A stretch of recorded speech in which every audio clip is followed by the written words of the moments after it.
بسم اللہ الرحمن الرحیم۔ معزز سامعین، السلام علیکم ورحمۃ اللہ وبرکاتہ۔ قصص الانبیاء، حضرت ادریس علیہ السلام کا قصہ۔ حضرت ادریس علیہ السلام کا نسب نام۔ حضرت ادریس علیہ السلام بن یرد بن محلیہ بن کینان بن یانش بن شیش بن آدم علیہ السلام سے جا ملتا ہے۔ حضرت ادریس علیہ السلام کا اصل نام اخنوب تھا۔ آپ علیہ السلام بابل شہر میں پیدا ہوئے۔ آپ علیہ السلام نے نبوت ملنے کے بعد جب لوگوں کو اللہ کے احکام ماننے اور برائیوں سے باز رہنے کے متعلق دلوں کو نرم کرنے والا ایک جامع خطبہ دیا تو آپ علیہ السلام ادریس کے نام سے مشہور ہو گئے، کیونکہ ادریس کا معنی ہے پڑھانے سکھانے والا، یعنی حضرت ادریس علیہ السلام نے اپنی قوم کو احکامات خداوندی سکھائے۔ ابن اسحاق رحمۃ اللہ علیہ فرماتے ہیں کہ سب سے پہلے لکھنے کے لیے قلم حضرت ادریس علیہ السلام نے استعمال کیا۔ حضرت ادریس علیہ السلام کا قرآن مجید میں ذکر ہے۔ اللہ تعالیٰ نے حضرت ادریس علیہ السلام کا قرآن مجید میں 2 مقامات پر نام لے کر تذکرہ فرمایا۔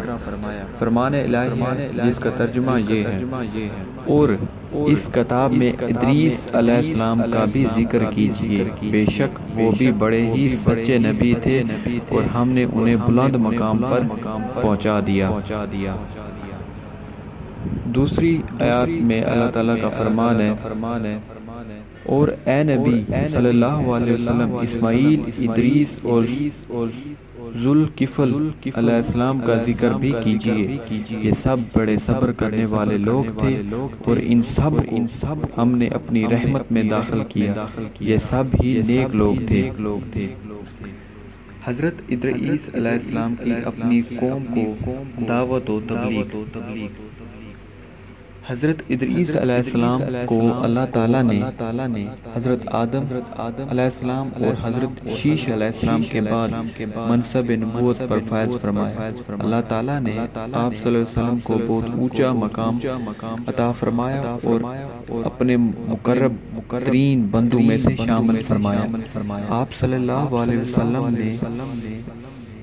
نے بابل شہر میں اپنی قوم کو اللہ تعالیٰ کی وحدانیت پر ایمان لانے، پاک و صاف رہنے، اللہ تعالیٰ کی عبادت کرنے، معاملات میں عدل و انصاف کو اپنانے، ہر ماہ 3 روزے رکھنے، زکوٰۃ ادا کرنے، نشہ آور اشیاء سے پرہیز کرنے اور اللہ تعالیٰ کے دین کی سربلندی کے لیے جہاد کرنے کی تعلیم دی، لیکن قوم کے اکثر لوگوں نے ماننے سے انکار کر دیا۔ آپ علیہ السلام کے سمجھانے کے بعد جب وہ نہ مانے تو آپ علیہ السلام بابل سے ہجرت کر کے مصر چلے گئے۔ وہاں 72 قبیلے آباد تھے۔ اللہ تعالیٰ نے آپ علیہ السلام کو ہر قبیلے کی زبان سکھا دی۔